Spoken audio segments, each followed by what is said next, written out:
DART initially got involved in talking about streetcars in the city of Dallas because we are the transportation provider when it comes to public transportation, transit, trains, buses, steel-wheel solutions. And so the good news is Dallas and then Assistant City Manager, now City Manager A.C. Gonzalez, and I had a conversation about streetcars.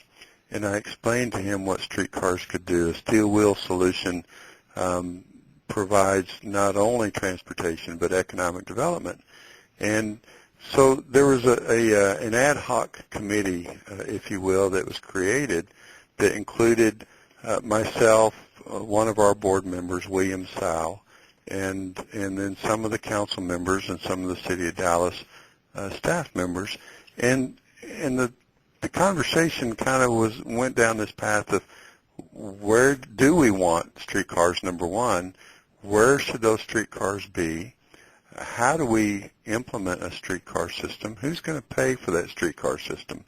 And so we had those kinds of conversations over several weeks and months, trying to line out how do we come up with a streetcar plan. Obviously, the DART service area already has the longest light rail system in the country, but it's all about how do we connect people to that light rail system? How do we do that first mile and last mile?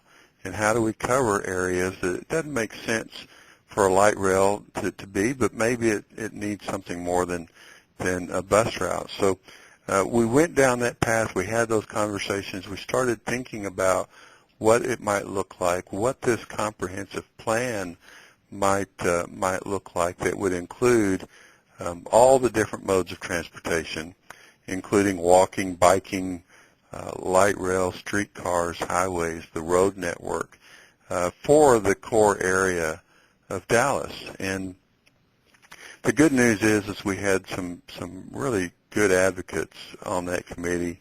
Bill Velasco was our board chair at the time, but we also had a former board member and then city council member, Linda Coop, that was on the committee, and Linda understood transit and transportation. And through the course of this process, I think something emerged that was very, very important, and that is that the city of Dallas said, look, DART knows how to implement and operate these projects. We don't need to be in the middle of that. And I think that's important because the city had the confidence and they had the trust in us, the transit agency, to bring a project in on time and on budget at the very least, and to make these things happen. And that meant that the city didn't have to figure it out. They didn't have to add staff to do something or do something the staff wasn't already accustomed to doing. And so those early meetings really started to formulate what the streetcar opportunity would be and how it might work out and what the different respective roles were going to be. Meanwhile, there was an organization called Oak Cliff Transportation Authority. And Bill, you might want to talk a little bit about how that group kind of got started and developed a plan and started pursuing funding. So Oak Cliff is a kind of an oversection part of town, southwest of Dallas, separated only by the Trinity River. And for a few years now, it's been on a urban renaissance. A lot of grassroots organizations are forming there. And as Gary said, one of them was the Oak Cliff Transit Authority. And they had been really looking at streetcars and what they've been doing, looking at the Seattle model, and other places. And so they had formed this organization in the specific part of town in Oak Cliff called the Bishop Arts District, which, by the way, is a streetcar community. It was built during the streetcar days, and the last streetcar to leave Dallas left that part of town in Oak Cliff. And they were real strong advocates about bringing the streetcar back to the Bishop Arts area. which, by the way, the modern-day streetcar is headed for the Bishop Arts District. It has a lot of opportunity there because, as I said earlier, it's over part of town, so there's a lot of room for economic development, and it just gives that kind of feel to it about a streetcar. And it grabbed hold, and the city of Dallas adopted that with a lot of people involved.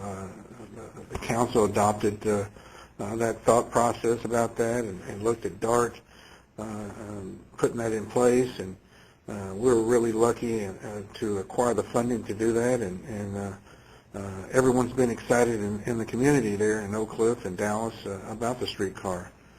It really has done, from the year it was announced to now, so much development has occurred there. It's just really amazing to me, even though I've seen the streetcar in Seattle and in Portland and other places. It's hard to imagine the things that have occurred there in a very short time that it was announced, and now that it's there, everyone's anticipating the extension, which is actually will go to the Bishop Arts District. So what's really fascinating about the Dallas streetcar is that it's a partnership of not just Dallas and DART, but it actually started off with the Council of Governments pursuing a Tiger grant. And so the Council of Governments submits this application for a Tiger grant for initially a relatively short piece of streetcar, about little over 1.5 miles, and the route goes across a historic bridge, and that's really the hardest part of this whole project. So it's the right thing to start with. But the challenge, of course, is that phase one, as is the case sometimes with phase ones, is that it doesn't necessarily do everything you want it to do. And so, there's that risk associated with building it and not really realizing the fullest potential until you get phases 2 and 3 done. But you got to start somewhere, right? You've got to start. You've got to submit the in this case, the grant application. And so in a very unusual circumstance, COG submits the grant and was successful. Of course, the COG, our Council of Governments, or MPO, isn't the implementer. So they say, well, DART, you need to, this is what you do. Dallas, you own the project. So one of the more challenging things that we had to do is get the 3 entities together and come up with an interlocal agreement that talked about how the money flow and who flowed from one organization to the other, and who owned the project, and what each entity's role was. So the funding was flowing from the MPO to Dallas to us. We were actually a contractor for the city of Dallas to design, build, operate, and maintain this new modern streetcar. As far as the return on investment for us, what motivated us to do this? Because, and Bill will talk about this in a minute, but the board was very adamant that said, we get the benefit, we get the first mile, last mile idea, but we have a 20-year financial plan. And we know what those dollars are going to be spent for and what they're programmed for, and this isn't one of those projects. And so, from our financial plan and from the board's perspective, they're saying, gosh, we need to make sure that we preserve this. And again, Bill will talk a little bit more about that in a second, but I think it's important when you have a transportation provider like DART in a region that to the best of our ability, we consolidate the transportation choices with certain entities. And so I think from DART's perspective, we felt strongly that we should be doing this kind of work. we're not making a profit on it. We're covering our costs, so there's no additional cost to the agency.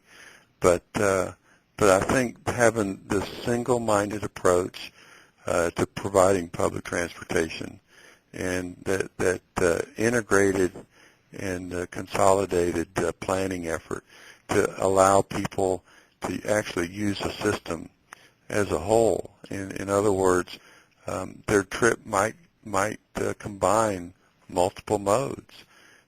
So it allows us to put that planning all together. And so we approached our board of directors and said, here's the idea, here's the concept, and oh, guess what? There's funding that's going to be provided, and we're not the owner, which is a little bit different in this case. And so, Bill, you might want to talk about the board's thought and reaction and role in that when we brought it to you. So what was really remarkable is here this is a new endeavor. We don't have a streetcar system or streetcar anything like this in the state of Texas. And we were taking this on, the city of Dallas as well as DART, and the roles were defined. DART was going to build and operate and construct it, and Dallas was going to be the owner of it. Well, you know, it could live and die in the same breath if things weren't aligned just right, and in which case they were. We had an ex-DART board member had won the city council race and was the chair of the transportation committee for the city of Dallas, Linda Coop. So she was fully aware of DART and their capabilities, and she had served on the board, and so that trust and that confidence was already there. And so it was very easy to talk about getting this done, this can-do attitude about this new mode of travel, streetcar. The last time it was in Dallas was in the 50s. So the relationship was already forged. And now here's DART going to be contracted to build this new mode.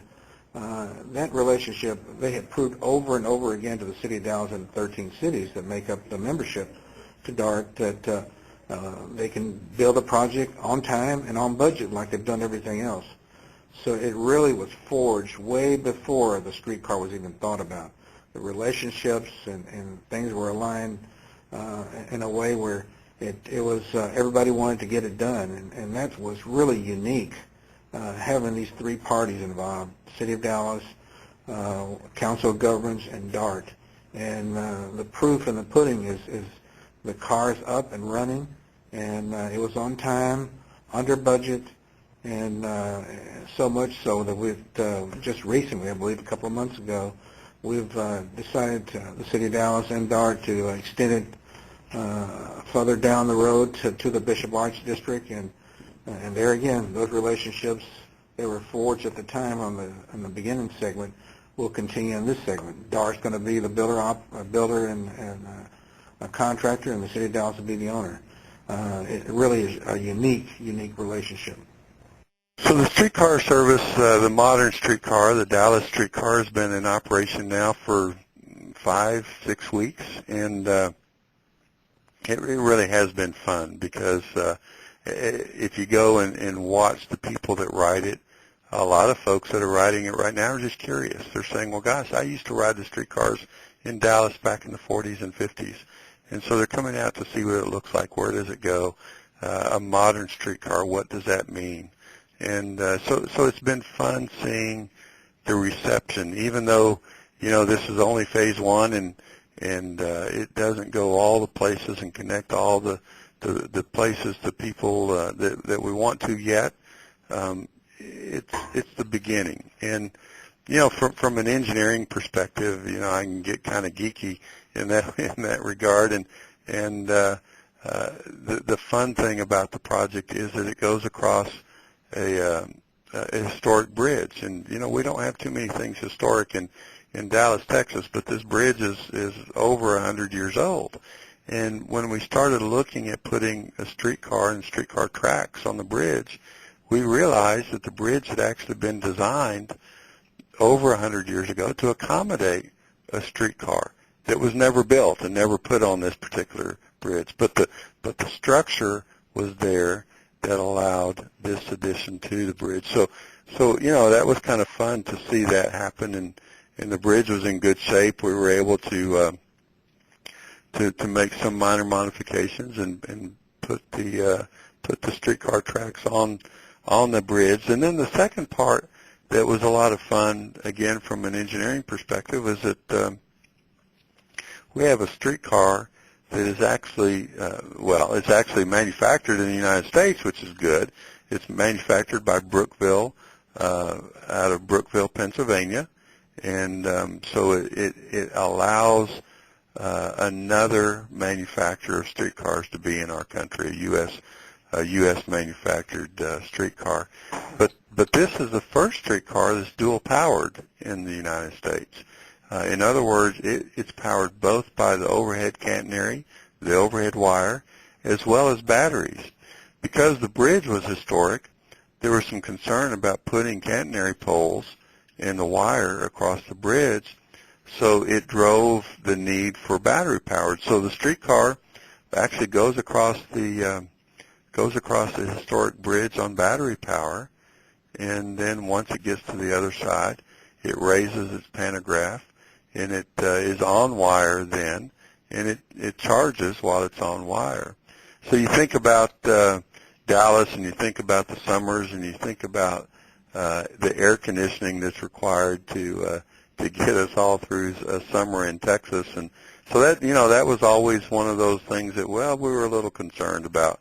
Are we going to have enough battery power to get across the bridge? And the bridge is about a mile long, by the way.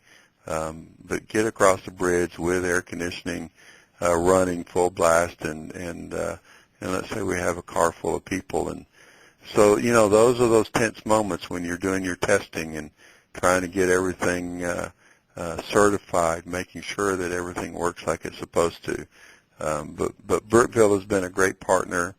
Of course, as we went through the system safety testing, there were a few nail-biter moments, but the FTA, the state of Texas, doing the state safety certification process, were both very helpful and very supportive as we went through that. But it's been fun from my perspective to watch people embrace it. So we're already starting the design on phase 2 and phase 3 to extend the streetcar. So, Bill, you might want to talk about the perspective of Oak Cliff, the neighborhood that you live in, and what they see the streetcar doing for them. So we're talking about an area of town that's been pretty much neglected for about 50, 60 years, about the same time the streetcar left back in the early mid-50s. Not a whole lot of activity as far as progress, development, a lot of Texas, what they refer to Texas bungalows. It's a bedroom community, as I said earlier, and so the community has been very excited about the streetcar, and so all of a sudden they see the construction going on, and talk is starting to pick up, and the economic activity has exceeded everyone's expectations. It is unbelievable what this new mode of transportation that DART has brought to the community has done. We've got restaurants, we've got lofts under construction, opening up. There's major developers jockeying for position for putting retail. Matter of fact, at the end of the streetcar line now, there's a petition going around the community that there's a developer who's interested in putting 1,000 lofts at that intersection, when before there was no talk of such thing happening. But it really has lived up to what everybody was hoping it would do, and really exceeding that point. I know local people have really been taken back. Some people recall in the 50s how those streetcars used to come in there, and as far as an economic development for the city of Dallas and the region, it's exceeded their expectations. Everybody wants it now. Everybody wants it to go by them now, and DART really made that possible by being the master builders that they are, constructors, designers, and taking on this new mode of transportation for not only Dallas but for the entire region. And as a member of the Council of Governments, I hear from other cities who are very interested in the streetcar. So without knowing, and not, 4 years ago, who would have ever thought that this was going to be that kind of impact? But I'm glad that DART and the City of Dallas and the Council of Governments came to terms and actually saw and had the foresight to bring this about. And it's been very exciting as a person that lives in the community and uses a streetcar.